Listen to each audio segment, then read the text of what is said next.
Assalamualaikum warahmatullahi wabarakatuh. Innal hamdalillah nahmaduhu wa nasta'inuhu wa nastaghfiruh wa na'udzu billahi min shururi anfusina wa min sayyiati a'malina. May yahdihillahu fala mudilla lahu wa may yudlil fala hadiya lahu. Wa ashhadu an la ilaha illallah wahdahu la syarika lahu. وأشهد أن محمدا عبده ورسوله صلى الله على محمد وعلى آله وصحبه أجمعين. قال الله تعالى في القرآن الكريم: أعوذ بالله السميع العليم من الشيطان الرجيم. يا أيها الذين آمنوا اتقوا الله حق تقاته ولا تموتن إلا وأنتم مسلمون. يا أيها الناس اتقوا ربكم الذي خلقكم من نفس واحدة وخلق منها زوجها وبث منهما رجالا كثيرا ونساء واتقوا الله الذي تساءلون به والأرحام إن الله كان عليكم رقيبا. يا أيها الذين آمنوا اتقوا الله وقولوا قولا سديدا يصلح لكم أعمالكم ويغفر لكم ذنوبكم ومن يطع الله ورسوله فقد فاز فوزا عظيما. أما بعد فإن أصدق الحديث كتاب الله وخير الهدي هدي محمد صلى الله عليه وسلم وشر الأمور محدثاتها وكل محدثة بدعة وكل بدعة ضلالة وكل ضلالة في النار. Ikhwan fillah, a'azzani Allah wa iyyakum. Alhamdulillah, kembali kita bersyukur kepada Allah Subhanahu wa taala pada pagi menjelang siang ini. Allah Subhanahu wa taala masih mencurahkan rahmat, nikmat kepada kita semua. Sehingga dari nikmat rahmat yang Allah curahkan dapat kita pergunakan dengan sebaik-baiknya. Salah satunya adalah melangkahkan kaki kita ke rumah Allah ini dalam rangka thalabul ilm, di dalam rangka menuntut ilmu. Kemudian salawat beriringkan salam, semoga hendaknya tercurah kepada Nabi kita Muhammad sallallahu alaihi wasallam, juga hendaknya tercurah kepada keluarga beliau, kepada para sahabatnya, kepada tabi'ut tabi'in, serta pengikut setianya yang senantiasa istiqamah, baik istiqamah dalam menjalankan perintah Allah Subhanahu wa taala dan juga istiqamah mengamalkan sunnah-sunnah Nabi sallallahu alaihi wasallam hingga hari kiamat nantinya. Baiklah, kita masuk kepada hadis yang ke-15 tentang dermawan dan diam. An Abi Hurairah radhiyallahu anhu an Rasulillah sallallahu alaihi wasallam qala: Man kana yu'minu billahi wal yawmil akhir falyaqul khairan aw liyasmut. وَمَنْ كَانَ يُؤْمِنُ بِاللَّهِ وَالْيَوْمِ الْآخِرِ فَلْيُكْرِمْ جَارَهُ وَمَنْ كَانَ يُؤْمِنُ بِاللَّهِ وَالْيَوْمِ الْآخِرِ فَلْيُكْرِمْ ضَيْفَهُ. رواه البخاري ومسلم. Dari Abu Hurairah radhiyallahu an, dari Rasulullah sallallahu alaihi wasallam, beliau bersabda, barang siapa yang beriman kepada Allah dan hari akhirat, falyaqul khairan, maka hendaklah dia berkata yang baik-baik. Au liyasmut, atau hendaklah ia diam. Wa man kana yu'minu billahi wal yawmil akhir, dan barang siapa yang beriman kepada Allah dan hari akhirat, falyukrim jarah, maka hendaklah dia memuliakan jiran tetangganya. Wa man kana yu'minu billahi wal yawmil akhir, dan barang siapa beriman kepada Allah dan hari akhiratnya, falyukrim dhaifah, hendaklah dia memuliakan tamunya. Hadis ini riwayatkan oleh Imam Bukhari dan Imam Muslim. Adapun syarah dari hadis ini, qala al-Imam An-Nawawi, berkata Imam An-Nawawi, man kana yu'minu billahi wal yawmil akhir falyakun khairan aw liyasmut. Qala Asy-Syafi'i rahimahullahu taala. Imam Syafi'i, Imam Nawawi mengutip dari perkataan Imam Syafi'i rahimahullahu taala. Makna al-hadits idza arada an yatakallama falyufakkir. Makna hadis ini, apabila kita ingin berbicara, falyufakkir, hendaklah kita berpikir. Istilah orang Minang, mangango sebelum mengecek. Jadi arti mangango itu suruh berpikir waktu. Kenapa kita harus berpikir? Karena yang akan kita ucapkan itu apakah memberikan manfaat atau memberikan mudarat? Apakah membuat orang disakiti atau tidak? Maka itulah orang-orang yang beriman, dia harus memikirkan terlebih dahulu. Dia tidak ceplos-ceplos, tidak sembarangan ngomong. Dan dia memikirkan apakah yang saya ucapkan ini bermanfaat, apakah yang saya ucapkan ini dapat menyakiti hati orang lain, atau sebaliknya. فَإِنْ ظَهَرَ أَنَّهُ لَا ضَرَارَ عَلَيْهِ تَكَلَّمَ. Maka jika tampak bahwasanya yang akan kita ucapkan itu tidak membawa mudarat, tidak membahayakan bagi diri kita, tidak pula membahayakan bagi orang lain, takallam, bicara. Wa in zahara anna fihi dararan aw syaqqa fihi amsak. Jika tampak bahwasanya yang akan diucapkan itu membawa mudarat atau meragukan bagi kita untuk menyampaikan sesuatu tersebut, amsik, maka lebih baik kita tahan, diam. Wa qala al-Imam Jalil Abu Muhammad bin Abi Zaid Imamul Malikiyah bil Maghribi bi zamanihi. Imam Jalil Abu Muhammad bin Abi Zaid Imam Malik berkata di zamannya ketika itu, jami'u adabul khair tatafarra'u min arba'ati ahadits. Semua adab-adab yang baik itu bercabang dari 4 hadis-hadis. Kata beliau, qaul Nabi sallallahu alaihi wasallam, perkataan Nabi sallallahu alaihi wasallam, man kana yu'minu billahi wal yawmil akhir falyaqul khairan aw liyasmut. Barang siapa yang beriman kepada Allah dan hari akhirat, maka hendaklah dia mengatakan yang baik, kalau tidak lebih baik diam. Wa qauluhu sallallahu alaihi wasallam, min husnil islamil mar'i tarkuhu ma la ya'ni.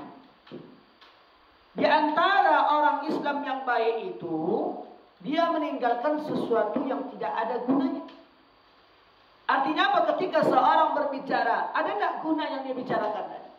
Ada tak manfaatnya bagi orang lain dan memberikan manfaat bagi dirinya? Kalau tidak, maka orang Islam yang baik itu, dia tidak sembarangan berbicara. Wa qalu sallallahu alaihi wasallam, dan Nabi SAW mengatakan, la taghdab, jangan marah. Karena dari ucapan itu bisa menyebabkan kemarahan. Baik kemarahan orang lain, mungkin bisa juga disebabkan ucapan kita bisa menyebabkan kemarahan bagi diri kita. Wa qawlihi sallallahu alaihi wasallam, la yu'minu ahadukum hatta yuhibba li akhihi ma yuhibbu li nafsihi. Tidaklah beriman salah satu kalian hingga dia menyukai saudaranya apa yang disukai oleh dirinya. Artinya sebagaimana sudah kita pernah jelaskan, seorang itu mencintai saudaranya karena saudaranya itu berbuat apa yang telah sesuai yang dia cintai, yaitu dalam rangka mentaati perintah Allah Subhanahu wa taala. Wa nukila an Abil Qasim Al-Qushairi, dan dinukil dari Abul Qasim Al-Qushairi rahimahullahu taala annahu qala as-sukutu fi waqtihi sifatur rijal. Diam itu, diam pada waktunya adalah sifat para tokoh. Kama anna an-natqa fi mawdi'ihi min asrafil khisal. Sebagaimana bahwasanya orang yang berbicara pada tempatnya, dia membicarakan sesuatu yang tepat pada tempatnya, ini adalah beberapa suatu kemuliaan yang dimilikinya. Qala sami'tu Aba Ali Ad-Daqaq. Aku mendengar Aba Ali Ad-Daqaq yaqul ma sakata 'anil haqqi fa huwa syaitanu akhras. Kalau kita berbicara tentang masalah kebenaran, kita diam, maka tidak boleh. Maka dikatakan oleh Ad-Daqaq, barang siapa yang diam dari kebenaran, fa huwa syaitanul akhras, maka dia adalah setan bisu. Kalau kita diam dari kebenaran, kita tahu itu adalah suatu kebenaran, tapi kita diam untuk menyampaikan kebenaran itu kepada orang lain, maka dikatakan orang yang diam dari kebenaran disebut syaitanul akhras, setan bisu. Wa qadza nukilahu bi Hilyatul Ulama, sebagaimana yang dinukil dalam kitab Hilyah Al-Ulama, dan selain dari kitab tersebut dikatakan annal insana la yanbaghi lahu an yakhruja min kalamihi illa ma yuhtaju ilaihi. Tidaklah sewajarnya, tidaklah sepantasnya seorang berbicara mengeluarkan pembicaraannya kecuali yang dia ucapkan itu sesuatu yang dibutuhkan orang. Sesuatu yang dibutuhkan. Kalau yang dibutuhkan, jangan dibicarakan. Kama annahu la yantiqu min kasbihi illa ma yahtaju ilaih. Sebagaimana bahwasanya seorang itu menafkahkan hartanya dari usahanya. Dan tidak menafkahkan usahanya tadi kecuali menafkahkan hartanya kepada hal yang bermanfaat dan yang dibutuhkan. Wa qala law kuntum tashtaruna al-kaghad lil hibz lasabtum an kasrati min al-kalam. Seandainya kamu membeli kertas untuk menulis, pastilah kalian banyak diam dari berbicara. Artinya, kalau kita banyak menulis, itu artinya di balik karate, awak menulis, pasti awak banyak diam. Waruya anhu sallallahu alaihi wasallam annahu qala min fiqhir rijli qillatu kalami fima la ya'ni. Di antara pemahaman seseorang adalah sedikitnya dia berbicara yang tidak ada gunanya dan manfaatnya.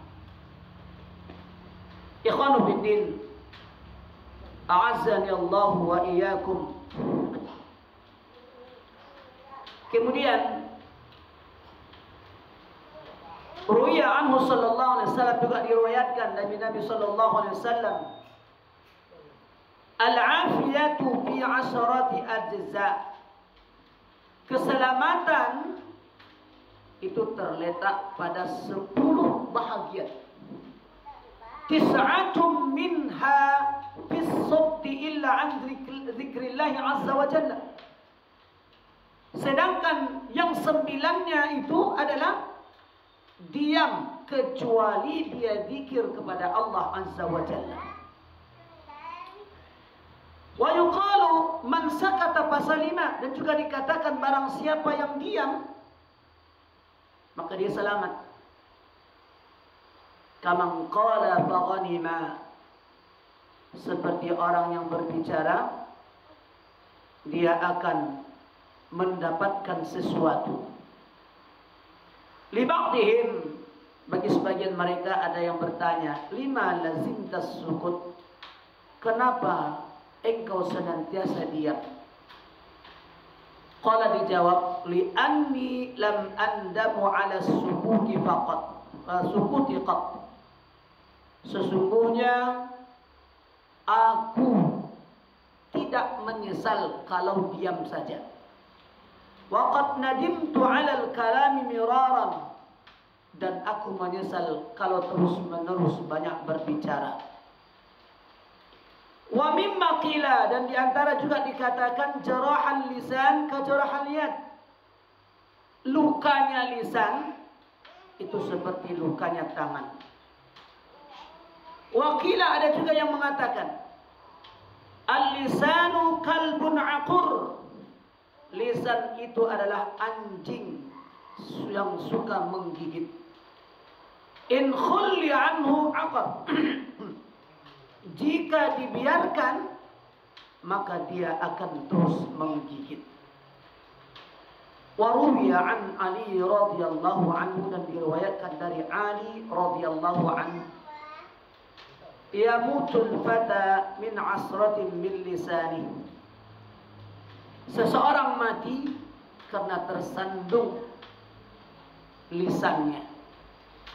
Walaysal yamutul mar'u min asratir rijli, dan tidaklah seseorang itu mati karena tersandung kakinya. Fa asratuhu min fihi tarbi bi ra'si, maka dengan tersandungnya mulut akan menambah peningnya kepala. Wa asratuhu bir rijli tabrahu 'ala al-muh, dan tersandungnya kaki akan sembuh perlahan-lahan.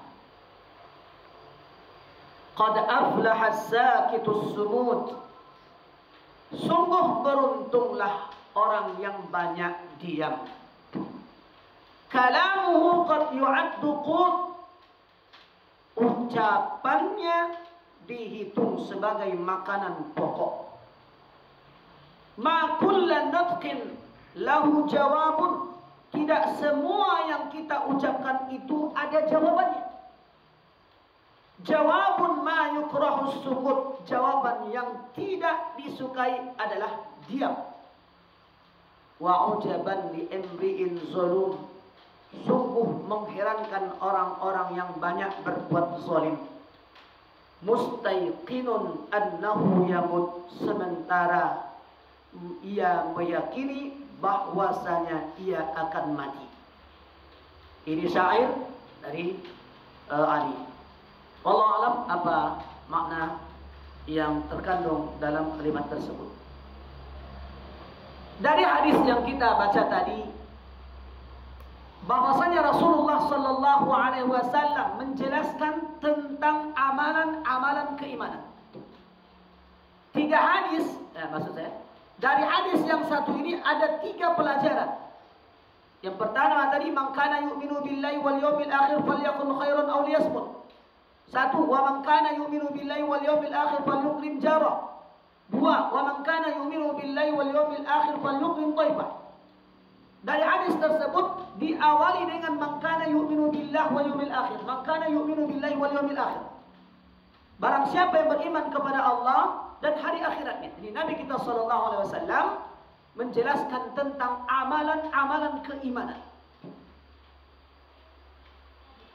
Dari hadis ini, pertama berkaitan dengan hak-hak Allah dan juga hak sesama mukmin.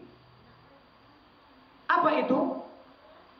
Pertama adalah berkata yang baik atau diam dari keburukan. Ini yang pertama. Yang kedua, berkaitan dengan hak-hak sesama muslim.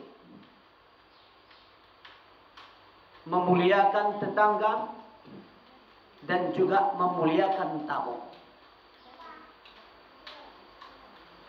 Kita bahas dulu tentang masalah beriman kepada Allah.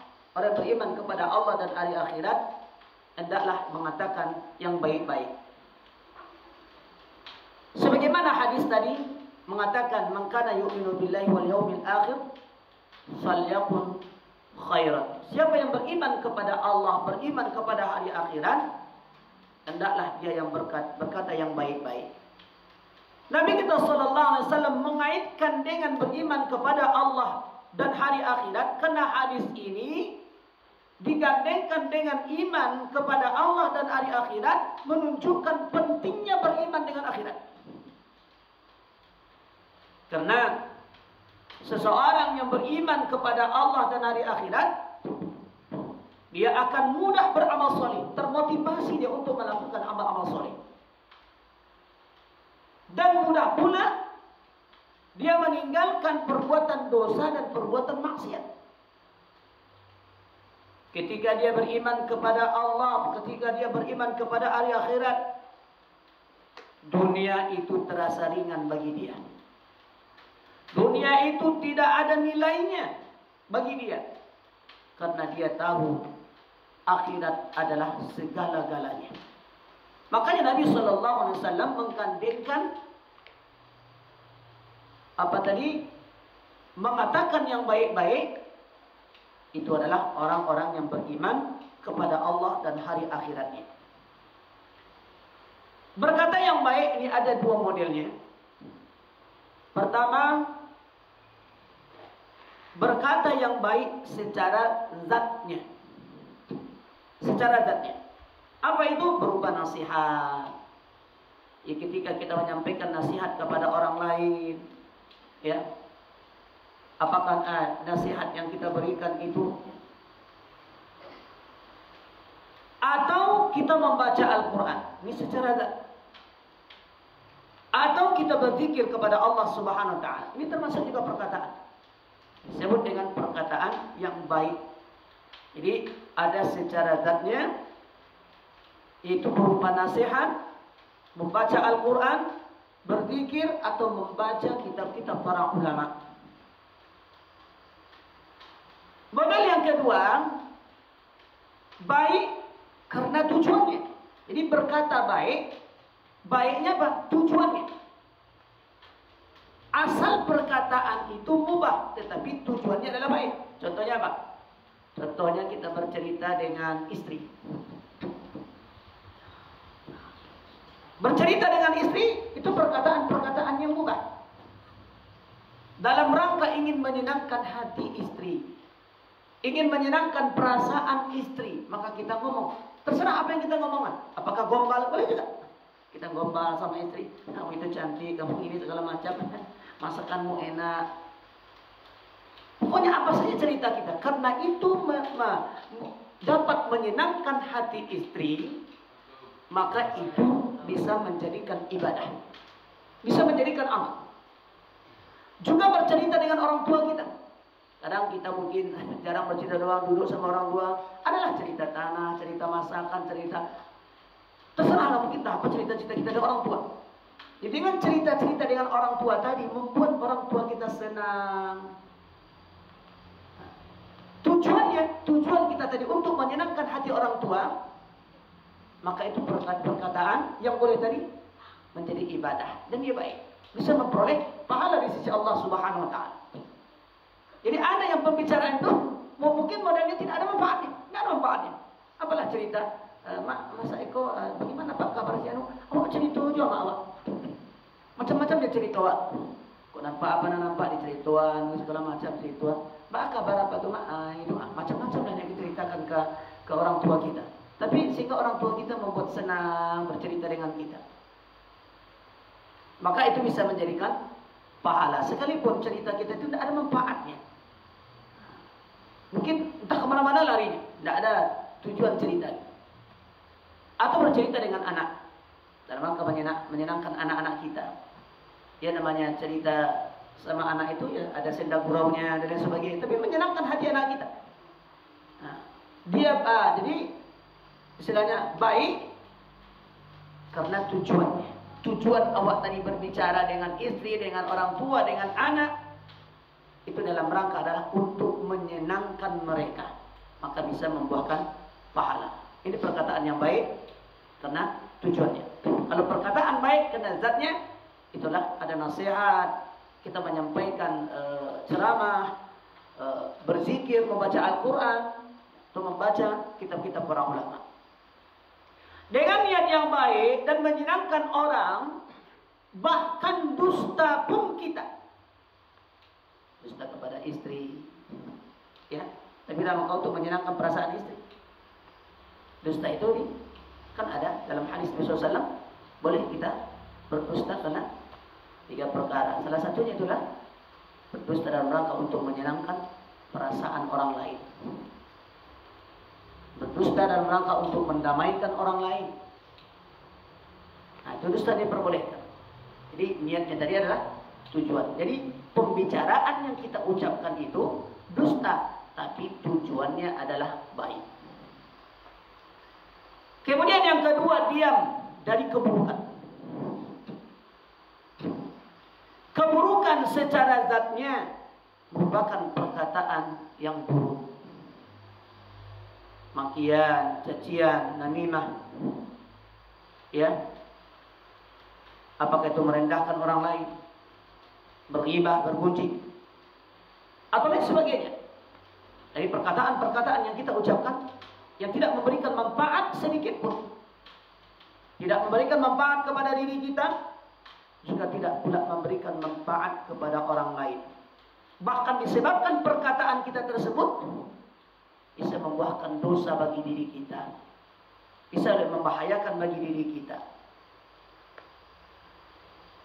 Yang kedua adalah secara tujuannya buruk. Mungkin kata-katanya itu bagus, indah, manis, tapi niatnya adalah satu keburukan. Indah bunyinya, manis terdengar, tapi tujuan orang menyampaikan itu adalah buruk. Maka ini perkataan tujuannya buruk. Perkataan berarti tidak boleh kita laksanakan. Kemudian kata-kata itu ada 3. Perkataan yang baik, perkataan yang buruk, dan perkataan yang mubah. Perkataan yang baik itu membuahkan pahala di sisi Allah Subhanahu wa taala. Perkataan yang buruk membuahkan dosa. Dan perkataan yang mubah boleh kita ucapkan sesuai dengan yang kita sampaikan tadi. Kalau perkataan-perkataan yang mubah, perkataan-perkataan yang boleh, tujuannya dalam rangka untuk menyenangkan hati, maka itu bisa membuahkan pahala di sisi Allah Subhanahu wa taala. Seseorang haruslah dia berpikir apa yang dia harus ucapkan. Sebagaimana kita katakan, apakah dia berucap kepada istrinya, apakah berucap itu kepada anaknya, orang tuanya, atau kepada orang lain. Maka hendaklah memikirkan ucapan tersebut apakah bermanfaat atau memberi mudarat bagi dirinya. Karena orang yang berbicara dari pembicaraan yang dia lantunkan kepada orang lain, kalau pembicaraan itu bisa menyebabkan sakit hati orang lain, bisa orang tersinggung, kecuali yang kebenaran. Tapi kalau menyampaikan kebenaran, itu harus. Orang tersinggung karena ucapan kita, tapi yang kita sampaikan itu hak. Kita sampaikan yang benar, kita sampaikan yang sesungguhnya, sesuai dengan firman Allah, sesuai dengan hadis Nabi atau perkataan para sahabat. Tetapi dia tidak setuju, tersinggung, dia benci dengan kita, maka itu tidak termasuk perkataan yang harus kita diam. Kalau orang tersinggung dengan perkataan kita, tapi perkataannya adalah nasihat dari Allah dan dari Rasulnya, maka memang itu harus. Kalau tidak, sebagaimana dikatakan tadi, dikatakan oleh At-Taqab, siapa yang diam dari kebenaran, dia dikatakan setan bisu. Maka kalau kita menyampaikan kebenaran, dan adapun menyampaikan kebenaran itu, dia harus secara layinan, secara lembut. Kita panggil orang, begini pak, kita sampaikan. Dia tersinggung, dia tidak menerima, maka itu urusan dia dengan Allah Subhanahu wa taala. Yang tugas kita sudah kita sampaikan yang sesuai.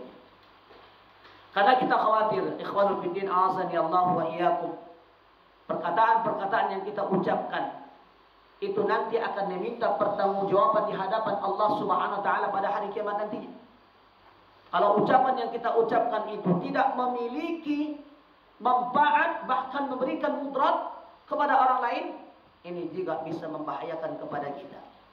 Di dalam sebuah hadis diriwayatkan oleh Imam Muslim dan juga Imam Bukhari, innal 'abda la yatakallamu bil kalimatin yanzilu biha fin nari ab'ada ma bainal masyriq wal maghrib. Sesungguhnya seorang hamba kalau dia berbicara tanpa memikirkan pembicaraannya tadi, yanzilu biha fin nari ab'ada ma bainal masyriq wal maghrib, maka dengan pembicaraan itu disebabkan dia bisa masuk ke dalam neraka yang jauhnya di antara timur dan barat. Karena disebabkan apa? Ucapan. Bahkan sampai-sampai Nabi SAW juga mengatakan, "May yatmanna li ma baina lihyi wa ma baina rijlaihi atman lahul jannah." Barang siapa yang bisa menjamin aku di antara dua rahangnya dan di antara dua pahanya, maka dia dijamin masuk surga. Di antara dua rahang. Makanya sampai dikatakan kebanyakan orang yang masuk surga adalah orang yang sanggup menahan dua rahang dan dua paha. Itu ucapan dan terjaga dari melakukan perbuatan zina. Kalau orang itu sanggup, kata Nabi SAW dalam hadis itu, mereka mampu menjaga dua rahang, dan di antara dua rahang itu lidah, tulisan, dan dua kaki itu paha, kemaluan, maka dia dijamin masuk surga. Tapi jangan kita salah paham. Oh, kalau begitu tidak usah solat-solat, awak jaga-jaga untuk awak. Seorang itu tidak akan mampu menjaga dua rahangnya, tidak akan mampu menjaga dua kakinya kalau dia tidak melaksanakan ibadah yang diperintahkan oleh Allah Subhanahu wa taala. Terutama adalah salat. Karena salat itu tujuannya salah satu adalah dapat mencegah seorang dari perbuatan keji dan munkar. Tidak akan mampu seorang itu kalau tidak salat, dia mampu menjaga dua mulutnya dan tidak akan mampu dia menjaga dua rahangnya dengan sempurna, dan dua pahanya dengan sempurna. Kemudian Nabi SAW mengatakan dari Abdullah bin Amr radhiyallahu anhu, Nabi sallallahu alaihi wasallam qala al-muslim man salima al-muslim min lisanihi wa yadihi. Seorang muslim, selamat seorang muslim itu dari lisannya. Katakan seorang itu orang yang muslim selamat dari lidah dan dua tangan. Dia seorang muslim itu dia selamat, artinya selamat dari lidah, dia tidak pernah apakah orang lain, apakah kita tidak pernah melontarkan perkataan-perkataan yang buruk, caci maki, hinaan, fitnah, namimah dan lain sebagainya. Juga dikatakan salamatul insan bi hifzil lisan, selamatnya manusia itu karena senantiasa dia sanggup menjaga lidah. Para ulama mengatakan hifzul lisan minal akhlaqil hamidah was sifatil hasanah.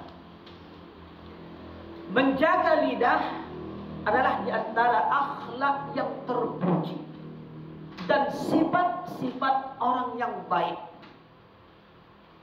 Wal maksud yahfizul lisani alla yatahaddatsa al-insan illa bi khair. Maksudnya adalah seseorang itu sanggup menjaga lisannya, tidak berbicara kecuali pembicaraan yang baik. Jadi itu tidak sanggup mengatakan yang baik-baik, itu makanya dikatakan Nabi, hendaklah seorang itu diam. Wa yabta'id an qabihul kalam. Seorang yang sanggup berbicara yang baik akan menjauhkan dia dari perkataan-perkataan yang buruk. Wa 'anil ghibah wan namimah wa ghairi dzalik.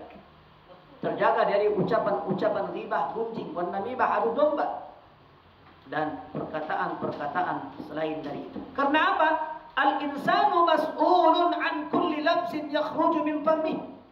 Karena seorang manusia akan diminta pertanggungjawaban nanti pada hari kiamat dari setiap lapas yang keluar dari mulutnya. Apa saja keluar dari mulutnya. Sebagaimana kata Allah, "Ma yalbizu min qaulin illa raqibun wa atid." Tidaklah seseorang yang berbicara yang dia lapaskan dengan lisannya, lidahnya, melainkan ada raqibun atid, ada pencatat dan ada yang mengawasi kita. Yang setiap ucapan perbuatan, ucapan-ucapan yang kita ucapkan nanti akan diminta pertanggungjawaban di hadapan Allah. Kalau zaman sekarang mungkin orang tak langsung berucap, tapi melalui jari jemari kita, itu sama dengan ucapan. Membalas cetikan, ya, men-share dan lain sebagainya yang belum pasti kebenarannya. Karena kalau kita men-share hal-hal yang seperti itu bisa terjadi fitnah, bisa terjadi namimah. Maksudnya ya, ghibah dan namimah. Karena kita tidak mengetahui kebenaran apa yang di-share orang. Oh begini ya. Ketika ada di-share-share, kita pun ikut men-share. Kita tidak tahu kebenaran apa yang kita share tadi. Apakah itu benar atau tidak? Kita tidak tahu. Cuma asal share saja. Haitsu yastajillahu Allah wa yuhasabu alaihi. Karena Allah akan menyegerakan nanti dan juga menghisap orang-orang yang perkataannya yang dia tidak menjaga perkataan itu dengan baik. Bahkan dalam hadis lain juga mengatakan, "Aktsaran nasi dzuruban yaumal qiyamah fi mala'ah." Kebanyakan manusia nanti azabnya pada hari kiamat itu karena disebabkan perkataan yang tidak ada manfaatnya, perkataan yang tidak ada gunanya, yang pernah dia lontarkan selama hidup di dunia. Oleh sebab itu ikhwani fiddin azani Allah wa iyyakum, sebagaimana hadis Nabi sallallahu alaihi wasallam ini tadi. Didahului dengan barang siapa beriman kepada Allah dan beriman kepada hari akhirat, hendaklah kita berkata yang baik-baik. Kalau tidak sanggup, maka kita lebih baik diam. Sehingga para ulama pernah mengatakan, in kanal kalamu min fiddah, as-sukutu min dhahab. Jikalau perkataan itu adalah perak, sedangkan diam adalah emas. Kemudian berkata yang baik itu merupakan sebuah ibadah. Diam dari keburukan adalah merupakan ibadah. Tapi mana yang lebih afdal, mana yang lebih baik? Berkata yang baik atau diam saja? Kalau kita berkata yang baik-baik, maka perkataan itu merupakan ibadah. Kalau kita diam, itu juga merupakan ibadah. Maka khilaf di antara para ulama antara diam. Kalau seandainya perkataan baik itu dengan diam sama lebih baiknya, berbicara dengan diam itu sama baiknya, maka pilih yang berbicara. Karena akan bisa memberikan manfaat kepada orang lain, juga bisa memberikan manfaat kepada diri kita. Karena kalau diam dari kebenaran, tadi yang dikatakan tadi, anil haqqi wa huwa syaitanul akhras.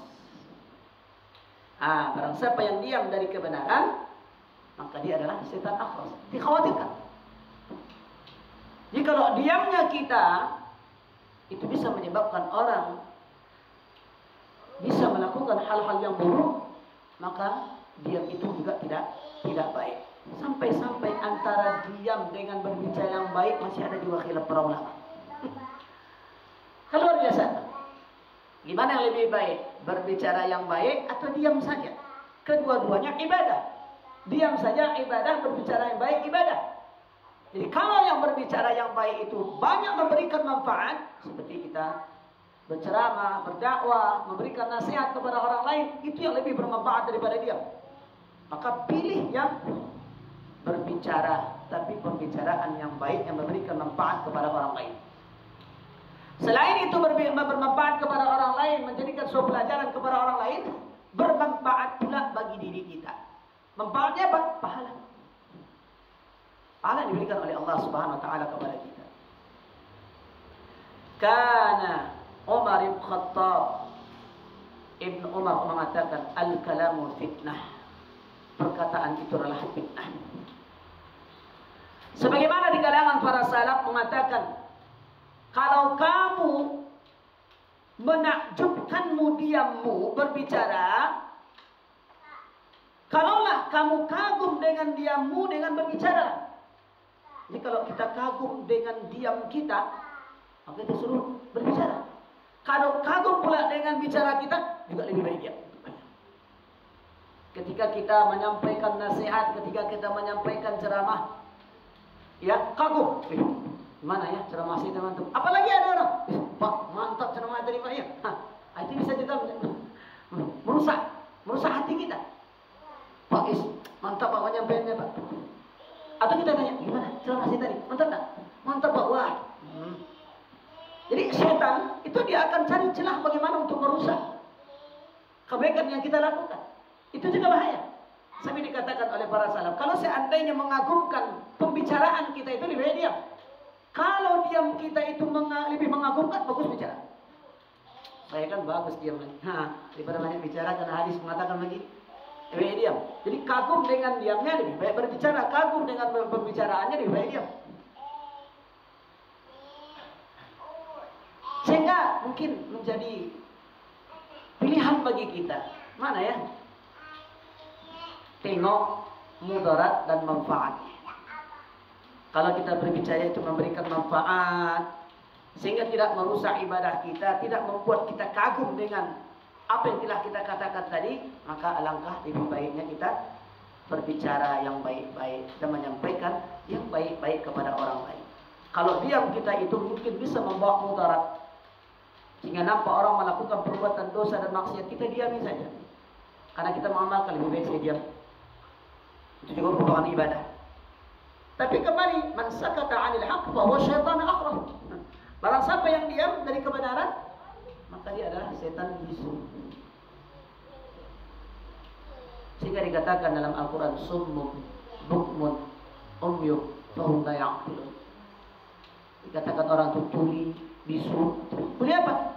Tuli dari kebenaran, tuli dari mendengarkan yang hak, bisu dari mengucapkan yang baik-baik, buta dari melihat kebenaran Allah Subhanahu wa taala. Oh, takut pula. Ikhwan fillah azanillahu wa iyyakum. Kemudian hak sesama muslim. Hak sesama muslim, hadis berikutnya ya. Sambungan hadisnya, man kana yu'minu billahi wal yawmil akhir falyukrim jarahu. Barang siapa yang beriman kepada Allah dan beriman kepada hari akhiratnya, hendaklah dia muliakan jiran tetangganya. Memuliakan jiran tetangga adalah anjuran dalam Islam, kewajiban dalam Islam. Pertama, memuliakan para tetangga, berbuat baik kepada tetangga. Sampai dijelaskan dalam hadis dari Ibnu Umar, qala Rasulullah sallallahu alaihi wasallam, ma zala Jibril yusini bi jari hatta zanantu annahu sayuwarithuhu. Kata Nabi Muhammad, mereka Jibril senantiasa datang memberikan wasiat kepadaku tentang jiran tetangga, sehingga aku mengira jiran tetangga itu akan mendapatkan harta warisan. Aku menganggap jiran tetangga itu mendapatkan waris. Enggak di Minang Pak ya. Kalau secara hukum Islam kan harta warisan itu dibagi sesuai dengan ilmu faraid. Tapi kalau di Minang tidak. Siapa yang perempuan yang dapat harta warisan. Jadi siapa yang perempuan dapat harta warisan. Dia dapat rumah, dia dapat tanah, pokok keranbie, ladang, kebun segala macam. Nah, kalau dia ada 4 orang bagi yang P. Tapi kalau pembagian harta warisan secara Islam itu lihat siapa meninggal, siapa meninggalkan harta sekian, ibu bapak dapat sekian, anak dapat sekian, adik dapat sekian, ayah dapat sekian, istri dapat sekian. Tengok istri punya anak atau tidak. Kalau punya anak dapat 1/8, dan punya anak dapat 1/4. Dibagi harta itu sesuai dengan ilmu faraid. Makanya ilmu yang pertama kali dicabut, sebagian mengatakan adalah ilmu faraid, pembagian harta warisan. Cuma nama dicabut sehingga hilang lagi pembagian harta warisan. Dan bolehkah kita sepakat itu, contoh dalam berbicara harta warisan, sepakat kakak beradik di mana kita bagi rata saja, boleh. Dan aja harta supaya adil gitu rasanya. Kalau kita kata ada yang rasa yang tidak merasa tidak adil baginya, bagaimana? Itu kan kata dia. Yang adil itu sesuai dengan apa yang diterangkan oleh Allah dalam Quran. Pembagian yang sesuai dengan Al-Quran dan bagaimana ada hadis Nabi Sallallahu Alaihi Wasallam. Tapi boleh tidak kita bagi? Contohnya kalau anaknya perempuan 4 orang yang ditinggalkan oleh ayah dan ibunya, ayahnya tadi itu ada tidak punya adik, punya kakak? Jangan dibagi berempat dulu. Ada tidak punya saudara dia? Kalau saudaranya dapat. Untuk anak bagiannya separuh. Orang tua dapat maksobah istilah gitu. Bisa lebih. Kalau tidak ada lagi saudaranya, ada tidak anak saudara laki-laki? Ada. Maka anak saudara laki-lakinya pun ganti dari ayah. Mendapatkan harta warisan. Tapi kalau di Minang itu jarang Pak ya, tapi ada juga yang mengamalkan. Yang kayaknya. Tapi itu katakan Nabi, hatta zanantu annahu sayuwarrisuhu, sehingga aku mengira bahwasanya jiran tetangga itu dapat harta warisan. Sampai begitunya Jibril datang kepadaku mewasiatkan tentang jiran tetangga. Itu sering diingatkan kepada kita. Kemudian kalau seandainya kita berjiran tetangga, kita memiliki kemampuan, hidup kita mapan, tapi jiran tetangga kita mungkin miskin, tapi kita tidak pernah perhatian kepada jiran tetangga kita. Karena itu, kata Nabi SAW, laisal mu'min alladhi yashba'u wa jarahu ja'i'. Tidaklah dikatakan orang itu beriman, orang yang kenyang perutnya, sedangkan tetangganya kelaparan. Jangankan sesama muslim, yang bukan muslim saja diperintahkan kita untuk berbuat baik ke jiran tetangga. Nasrani contohnya dia, Yahudi dia contohnya. Kalau awak bagi durian contohnya, kurang-kurangnya lebihkan 1 atau 2. Antam, agihkan hati. Nih ada durian. Jangan ini udah habis, kemudian dicampakkan kulitnya ke samping rumahnya. Tercium oleh dia. Kecetan deh, makan durian orang. Dah bagi hati orang. Makanya dalam hadis lain kata Nabi, apabila kalian memasak masakan, maka banyakkan kuahnya. Agih ke jiran tetangga. Kuah di zaman Nabi itu kari, tidak kuah abuih, tidak kawara. Kok kuah abuih, kuahnya dia agih. Tidak, tapi kuah kari itu bisa dicicah roti gitu. Jadi karena kuah itu sangat bermanfaat di zaman Nabi. Jadi masak kari ya kan. Jadi banyakkan kuahnya. Jadi kalau kuahnya itu bisa untuk campuran roti. Jadi kuahnya saja, seandainya dagingnya dikit, ada kuahnya banyak kan. Jadi bagi kuahnya ke tetangganya. Kok kini awak mampu ikan? Bagi kuah. Lado yang sudah dipotong bawang itu dia gini. Karena dia kuahnya kan. Jadi yang tengok kuahnya Pak, kuah gimana? Tapi kok mulai daging, itu randang. Masukkan kentangnya, banyak kan kentangnya, sayur-sayur. Kok dagingnya agak sedikit, tapi tetap kita sampai sebegitu majelis. Jadi kalau dia bukan muslim, kita berbuat baik kepadanya, itu akan dapat melunakkan hati mereka, dan dia akan menilai. Apalagi bagi anaknya, Pak, dari mana dapat duit nak? Dari tetangga sanalah. Akhirnya orang itu ya umat Islam, mereka suka berbagi. Jadi sampai-sampai kepada orang yang bukan muslim pun kita diperintahkan untuk berbuat baik, apalagi kepada sesama muslim. Sampai ditanya, kalau saya punya jiran tetangga, banyak jiran tetangga, mana yang saya dahulukan ya Rasulullah? Mana yang pintunya lebih dekat dengan pintu? Mana yang pintu rumah awak lebih dekat dengan pintu rumahnya? Maka banyak jiran tetangga juga. Mana yang saya dahulukan? Yang pintu rumah kita dengan pintu rumahnya lebih dekat. Itu kadang kan jauh tu dia gehengkin. Ini sih kau tak geheng. Maka bagi kaitnya cuma lagi kawan mah. Dan sebelah pun tak pernah dia geheng. Nanti mungkin agak jauh segini dia geheng. Acuh dia tapi tu bawa nampaknya membawa tenok. Mantar makanan. Acuh mantar kamai lewat rumah sebelah awak. Itu suatu kesalahan juga. Sehingga dinilai orang tu. Jadi orang yang baik itu bukan dia memberi kepada orang lain karena orang itu memberi kepada dia, bukan. Bukan itu dikatakan. Awak manggil, awak acok manggil kenya dia acok manggil kawak. Oh, dia nak seperti itu.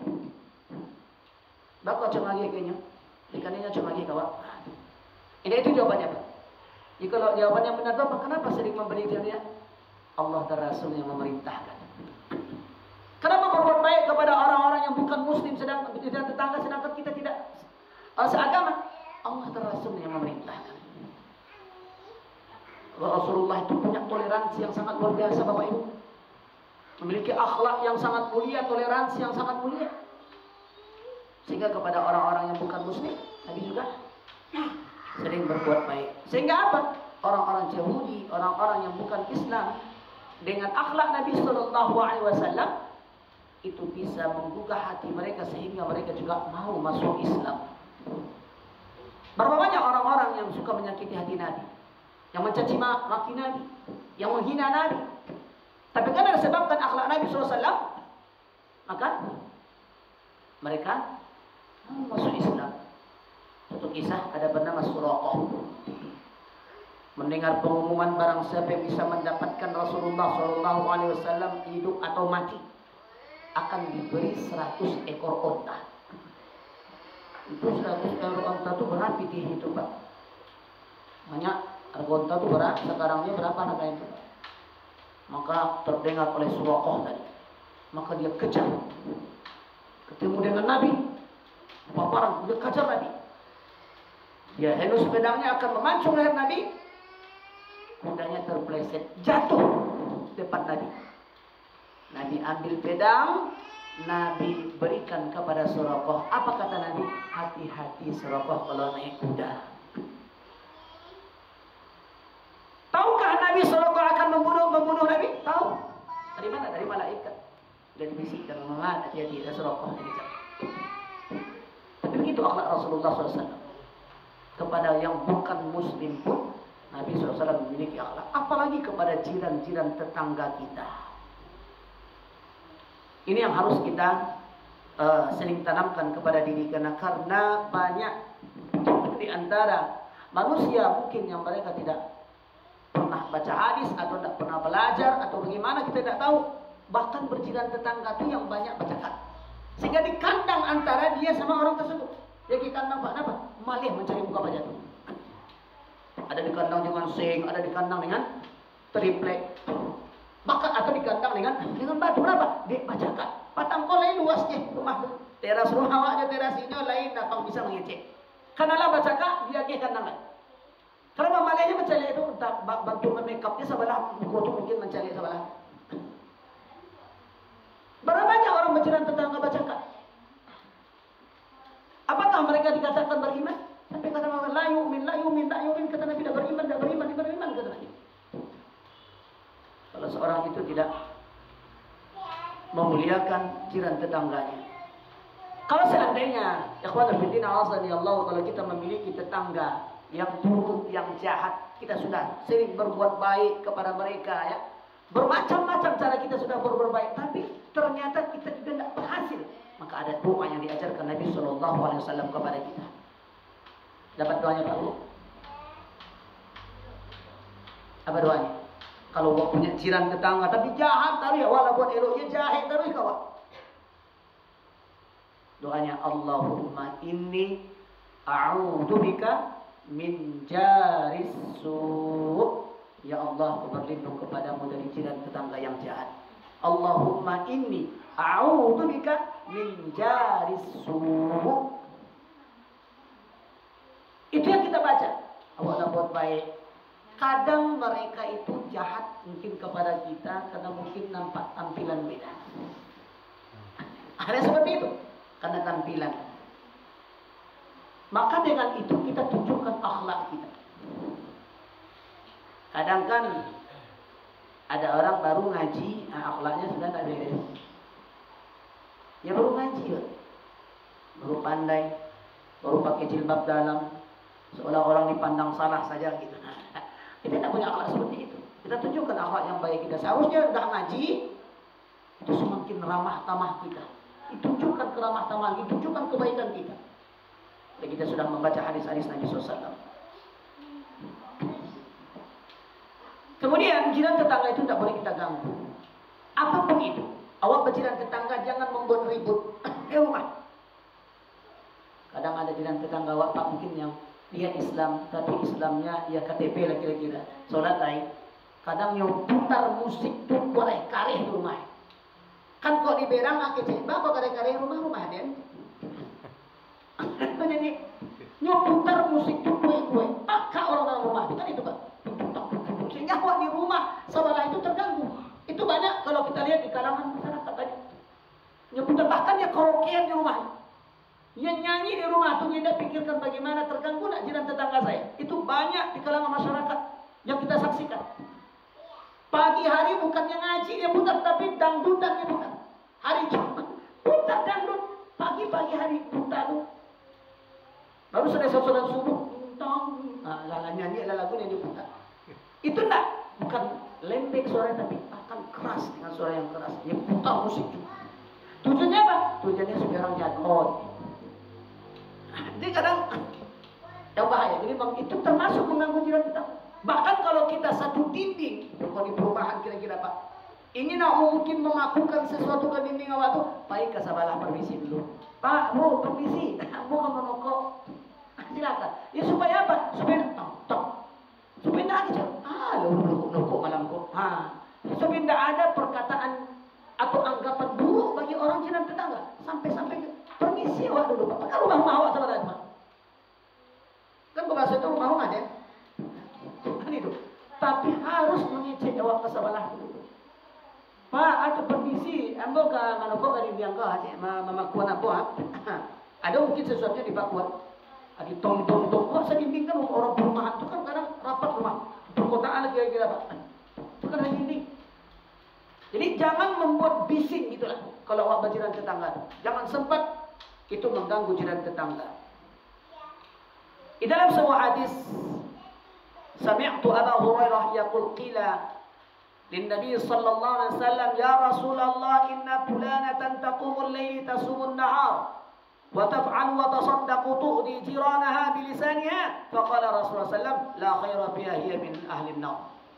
Qalu fulanata tusalli al-maktuba wa tasaddaqa wa aswarin wa la tu'di ahadan. Faqala Rasulullah sallallahu hiya min ahli al-jannah. Aku mendengar Abu Hurairah radhiyallahu anhu berkata, dikatakan kepada Nabi sallallahu alaihi wasallam, ya Rasulullah, sesungguhnya si fulan taqumul lail, dia mendirikan malam, artinya melaksanakan salat qiyamul lail malam hari. Wa tasumun nahar, dan dia puasa di siang hari. Salat puasa sunat. Wa tab'alu, dan dia melakukan perbuatan-perbuatan yang baik. Wa tasaddaqu, dan dia juga bersedekah. Tetapi tu'ri jiranaha bilisani, tapi dia sering menyakiti jiran tetangga dengan lidah. Faqala, apa kata Nabi? Kata Rasulullah, la khaira fiha, tidak ada kebaikan baginya. Dia min ahli nar, dia adalah penduduk neraka. Alhamdulillah, subhanahu alhamdulillah. Malam dia mendirikan solat-solat sunat qiyamul lail. Di siang harinya dia puasa-puasa sunat. Dia rajin berbuat baik, bersedekah. Tetapi gara-gara satu saja, menyakiti jiran tetangganya. Kalau mereka berkata lagi, ada si fulan tusallil maktubah, dia melaksanakan salat wajib. Wa saddaqu bi aswarin, dan dia sering bersedekah dengan keju kering. Wala tu'ti ahadan, dan dia tidak pernah menyakiti jiran tetangga sekalipun. Wa qala, kata Nabi, kata Rasulullah sallallahu, ia min ahlil jannah, dia adalah penduduk surga. An Abi Hurairah radhiyallahu anhu anna Rasulullah sallallahu alaihi wasallam la yadkhulul jannah man la ya'man jarahu bi waqi'. Kata Nabi SAW, tidak masuk surga seorang yang jiran tetangganya tidak aman, tidak merasa nyaman dengan jiran tetangga lainnya. Adapun kandungan hadis ini adalah tidak mengganggu tetangga, merupakan salah satu sebab seseorang itu masuk ke dalam surga. Yang kedua, tentang hak tetangga. Hal ini berdasarkan ancaman dari Nabi sallallahu alaihi wasallam, ancaman neraka bagi orang-orang yang suka menyakiti jiran tetangganya. Meskipun dia selalu mengerjakan salat sunat, puasa sunat, dan amalan-amalan yang wajib yang lainnya. dia masuk ke dalam api neraka. Yang ketiga, kabar gembira Nabi SAW berupa surga bagi orang-orang yang tidak pernah menyakiti jiran tetangganya. Siapapun, meskipun dia hanya mengerjakan sebatas amalan yang wajib saja, tidak ada amalan tambahannya, tidak ada amalan sunatnya, itu semua karena kebaikan yang dilakukan kepada jiran tetangganya, maka itu bisa menyebabkan seorang itu masuk surga. Sampai begitunya penjagaan kita sebagai seorang mukmin. Makanya tadi dahulu man kana yu'minu billahi wal yawmil akhir falyakun khairan aw liyasmut, wa man kana yu'minu billahi wal yawmil akhir falyukrim jarahu, dan hendaklah dia memuliakan jiran tetangganya. Wa man kana yu'minu billahi wal yawmil akhir falyukrim dhaifah, dan barang siapa yang beriman kepada Allah dan hari akhiratnya, hendaklah dia memuliakan tamunya. Tamu itu dimuliakan batasnya 3 hari. 3 hari. Nabi Ibrahim alaihissalam pernah tamu datang kepadanya, tapi dia tidak tahu siapa tamu, ternyata malaikat. Dijelaskan dalam surah dalam Quran. Sampai bagaimana Nabi Ibrahim memuliakan tamunya, dia sembelih sapi. Karena datang tamu, dia sembelih sapi. Dia masak. Dia tidak boleh kasih pulang orang itu dulu sebelum dia memasakkan. Lah masak dia syukurkan, bahkan dia potongkan. Ternyata dikatakan kami tidak makan, kami adalah para malaikat. Bagaimana? Sehingga Nabi Ibrahim dikatakan bapak tamu. Abu Buyut dikatakan Nabi Ibrahim itulah bapak tamu. Sampai dikatakan Nabi Ibrahim itu tidak makan sebelum dia mengimbau orang dulu untuk makan bersama. Dia keluar rumah dulu, dia cari orang dulu. Ayo makan, ya. Cuma sampai sekarang ada orang Arab itu kebanyakan kan dia ngajak makan. Kalau kita sama orang Arab itu kan bukan hanya disuguhkan, makanlah, tapi dipotongkannya, dipotong-potongkannya gitu. Sila, disuguhkan sampai kita memakan makanan yang diberikan. Sampai begitunya. Adab seorang yang memuliakan tamu. Setelah 4 hari bagaimana? Kalau kita tidak mampu, kita sampaikan. Ya seharusnya orang yang bertamu ini sudah tahu. Yang kapan itu, ya suruh dia biaya lagi. Yang 3 hari itu memang wajib kita memberikan dia. Lebih itu kita tidak ada kewajiban lagi untuk memuliakan dia, memberikan apa segala macam. Apalagi orang yang hidupnya mungkin pas-pasan. Tapi kalau kita ingin kebaikan, maka boleh. 1 bulan pun jadi rumah kita tanggung terus. Udah kamu di sini aja, biar saya nanggung makan. Di sini aja. Tidak usah kemana-mana, saya akan tanggung makan. Apalagi disiapkan kamar khusus dan lain sebagainya. Itu lebih afdal kalau kita mampu. Kalau tidak, apa boleh buat. Wallahu a'lam. Kita cukupkan sampai di sini, mudah-mudahan bermanfaat. Yang kita perluas saja dengan tanya Allah. Pada akhwat bidin, kalau ada pertanyaan insyaallah kita jawab. Iya. Masalah tetangga tadi, Ustaz. Iya. Apa nama itu? Kita berusaha semungkinnya untuk berbuat baik. Tapi dalam keadaan apapun dia tetap mau gak wak. Misalnya apapun yang di Bali ini tuh bangi.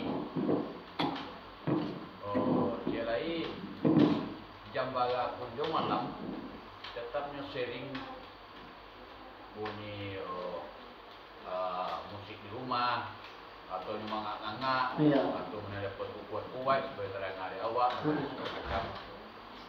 Tanggapan awak kalau kami yang melampau kami diam aja. Iya, itu solusi terakhirnya Pak. Itu rasanya nggak sanggup kita untuk memberikan nasihat. Oh, nggak bisa. Nggak bisa. Kenapa? Itu tadi jawabannya. Kenapa? Dia melakukan itu karena tidak ada ilmunya, ya. Karena dia tidak mungkin mengerti dengan Islam, ya. Mungkin cuma sebatas dia Islam begitu saja. Dan bagaimana menghormati jiran tetangganya tak pernah tahunya sedikit pun. Jadi bagi kita ya itu apa kita solusinya Pak.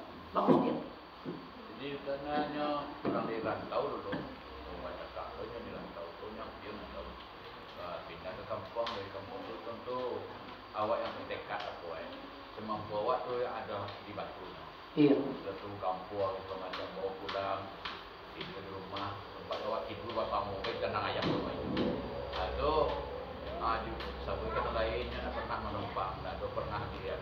Pokoknya Kalau selama hidup ambo mencetak orang banyak lo bergaul kali kau kita tidak bisa loh. Kalau nyobai kamu rubek, macam kadang-kadang dia ganggu aku bagi itu awak pun. Tapi dia pernah menasihat. Jadi terpaksalah diam. Apa boleh kita diam tu batasan tu hanya 2 meter aja. Iya. Asalmu saja produksi dengan laki-laki. Nah, jadi kini kok tiap-tiap sholat kebanyakan memohon doa untuknya. Kebaikan tadi. Iya. Jadi tinggal hanya 2 orang aja yang belum menyapu ambo.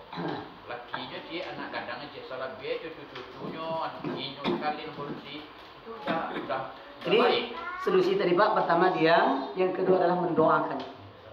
Mendoakan. Insyaallah apalagi doa yang diajarkan Nabi tadi. Allahumma inni a'udzubika min jalisu. Itu salah satu doa.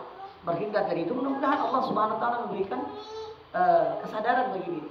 Aku doa hanya pas awal aja tapi nanti boleh. Boleh. Dicatat itu tadi Pak nama. Boleh coba sawab boleh. Ya tapi hidayahnya. Iya. Ya Allah berikan dia hidayah ya Allah. Kalau seandainya doa kita tadi, doa kebaikan ke orang tersebut, kalau seandainya belum berhak untuk mendapatkan hidayah, maka itu tambahan bagi kita. Tambahan bagi kita. Janganlah doa cilako yang didoakan kita. Tidak boleh. Kalau ini tidak berhak menerima cilako, itu hati-hati kawan. Bumerang juga ya. Imbasnya kawan jadi itu khawatir. Iya. Ya. Jadi sebuah hadis diterangkan barang siapa yang mendoakan saudaranya, kalau doanya itu kejelekan, maka doa itu naik langit. Sampai langit tidak menerima. Turun ke bumi tidak menerima. Maka doa tadi di awal-awal dan dia kejar kemana tujuan doa tadi. Sampai orang itu tidak berhak menerima, maka berbalik ke balik. Makanya kita doakan orang, dia terus doakan kebaikan orang, maka itu akan melimpah kepada kita kebaikan. Udah nampak ya Allah kayakan dia, belum berhak dia kaya, awak kaya. Jadi tidak ada ruginya kita, pada hakikat tidak ada ruginya mendoakan orang baik. Tidak ada ruginya mendoakan orang. Karena kita akan dapat juga. Sambungannya tak. Kalau pernahnya buat tegur, tapi nya tetap kalau bahasa Indonesia juga tetap punya klason. Iya. Tapi nya tetap tak menegur. Tapi yang diam aja kini lagi. Ya kalau bahasa buat tegur satu tadi. Tegur tadi. Sebabnya kalau dalam pandangan ambo, maksudnya pemimpinnya gua, 0,0 lah ilmu. Itu nanti. Nah, saya pribadi sendiri tuh Pak. Bayangkan apa tuh? Ketika saya azan, kecil, tuan janganlah menolong tuh. Sampai gitu kecewa. Azan itu kecewa Pak. Itu kan orang yang biasa sama saya itu. Benar dia Allah. Tapi itu kan, kecil. Tuan dengar azan tuan jangan menolong Pak. Itu kecil. Basobo boleh, apa mungkin Pak Basobo jangan Pak apa Pak. Itu kecewa Pak. Dibilangnya menyapunya. Tapi awak bisa cari, coba nanti. Diacuk mungkin Allah lunakkan hatinya tahu. Pas hari raya mau lewat masjid Assalamualaikum. Waalaikumsalam dia. Masalah dalam. Macam itu je. Macam itu. Ya, tidak ada. Pokoknya tidak ada lah sikit pun gitu. Tidak ada sikit pun marahnya sama saya itu pas datang ke rumah. Jadi kalau kita tunjukkan yang baik terus, awak tidak lawannya. Kau lawan lo kan? Lo cerita. Adanya salah Jumat ya? Tidak. Tidak ada Jumat. Tapi kalau jadinya gitu kan? Doakan yang buruk terus kok. Iya, tidak boleh amat. Banyak, sama sekalian juga kan ada yang bisa tanggungan anak tahan kan. Jengkel lah Pak. Buktinya tetangga wak ada korupsi. Mau doa sekali. Yang baru-baru kamu? Iya. Kalau didoakan kehancuran apanya? Rusak lah kopinya. Itu tidak salah. Ya. Tapi tidak ke diri orang tu ya, tidak ke diri orang tu doakan. Tapi kok ke alat-alatnya hancurlah alat itu, kok rusak dan macam-macam tu. Iya. Iya, itu boleh doa ke situ. Ke alatnya. Itu makanya menurut Imam Syafi'i menghancurkan itu tidak dihukum orang. Dihancurkan, dicilok, dihancurkan, dicampakkan, awak tidak dapat hukuman secara hukum Islam. Tidak ada kisos gitu. Jadi mendoakan itu makin parah. Kalau dikecek langsung. Iya, makin parahnya Pak. Jadi kalau alat itu tadi yang disumpah gitu kan, nah sana tuh yang rusak je lah. Sampai nak boleh dah. Tinggi banget. Nah itu didoakan alat bukan minyonya tapi alatnya mana? Alat. Alat itu. Orang menyamar. Iya. Jadi jangan kalau dia kan ciptaan Allah. Nah, jadi jangan yang ciptaan Allah itu kita tapi yang itu tadi itu, yang alat yang merusak gitu. Nah, itu boleh. Sallallahu alaihi Kalau yang tiga cinta awak kan terlalu ewa itu. Itu contoh orang-orang beralih. Saya minta izinnya ke kampung seorang kampung banyak. Sampai jam mampir tu, baru begitu. Nah dia pakai dah tu. Memang izin tu sampai jam 3. Apakah minta izinnya ke seorang kampung tu? Kadang ada beranak ketik orang. Adalah izin ke pemerintah. Pemerintah ni izin ke orang kampung banyak tu minta izinnya. Tangga ke kaya. Kata-katanya minta izinnya. Sehingga tak bisa orang lalu gara-gara itu kenapa? Ambo pak sengaja kau pernah itu tu pak. Dia mungkin emosi ambo. Jam setengah hampir orang jual ambo kuta tip masjid itu setengah hampir. Ambo kuta ambo gua. Wah biar kulit mengaji itu jadi. Tu orang tak suka. Tu nantinya. Baru ada pada timur suah jangan sorak. Sebegitunya mau buat. Adik masjid itu. Ambo mau sorak pada masjid itu. Jadi kasihan bertanya orang, tu tadi aja. Aku nak tahan sampai jam barat tu jam bawah tu. Tapi sana nunggu buat aja. Tu mau sorak ada buat di mik tu. Kalau mau sorak tu gila tu kau di mik orang kan. Mungkin. Jadi kau di mik, kamu tu kan karehnya mik tu. Di mik tu mana mau bawa sorak? Buat hidup kan kita suka kali hidup buat rumah, mengaji tu. Itu dia tu. Tu kecil orang tu kalau mengaji tu di matiannya apa lagi? Orang itu tidak berjoget orang tu nak macam-macam apa. Lah diamnya baru ke saudara noh. Dia dulu lama mati dia. Wah. Itulah Pak. Itu sampai itu nekatnya. Mungkin agak mau ini mau kalah surang lah. Dia emosi yang mau maknanya kata itu nak. Awak tak statistik di kampung. Baik nak menjual jiwa awak. Oh itulah lah biasa Pak. Lah memang itu akuan kita itu. Nah, sama saja di mana-mana. Itu hal yang biasa. Wallah. Ada gitu saja. Bersama kawan abang mengaji dia. Ibadah. Dia kan abang baru ibadah tu baru sobok. Mungkin beliau lah cok. Lah sering tu ya. Di tempat Ustaz Abu Musifah.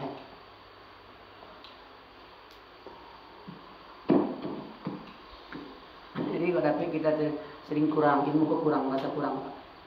Kamu bukan sementang-mentang lu penceramah mau berhenti belajar sampai gini tetap belajar. Lima juga ada pengajian bekerja. Dia bisa mau, dia tidak latihan dia memang tua. Buka aja.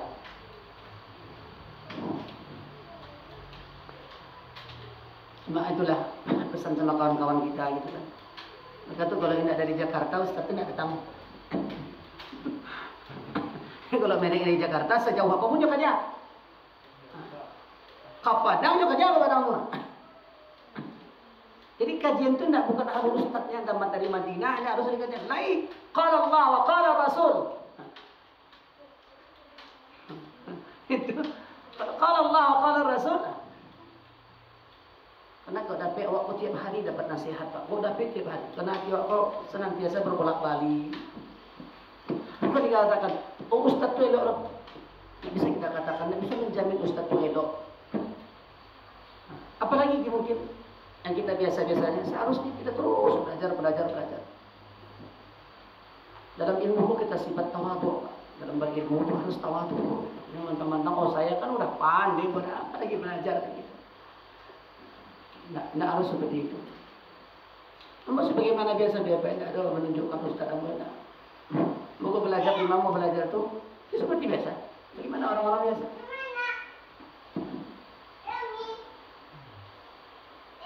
Allah. Habis tak?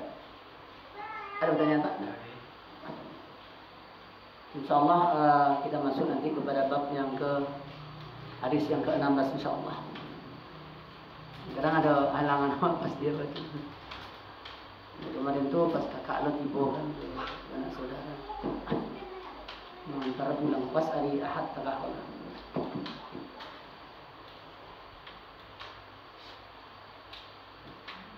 Baik, ikhwan fillah azani Allah, kita cukupkan saat ini, mudah-mudahan bermanfaat. Mudah-mudahan ini menjadi sebuah pelajaran bagi kita, hendaknya juga ilmu kita bertambah terus dengan kita belajar, ya. Mudah-mudahan itu juga dapat melunakkan hati kita. Kita sudahi dengan kafaratul majlis. Subhanakallahumma wa bihamdika asyhadu an la ilaha illa anta astaghfiruka wa atubu ilaik. Assalamualaikum warahmatullahi wabarakatuh.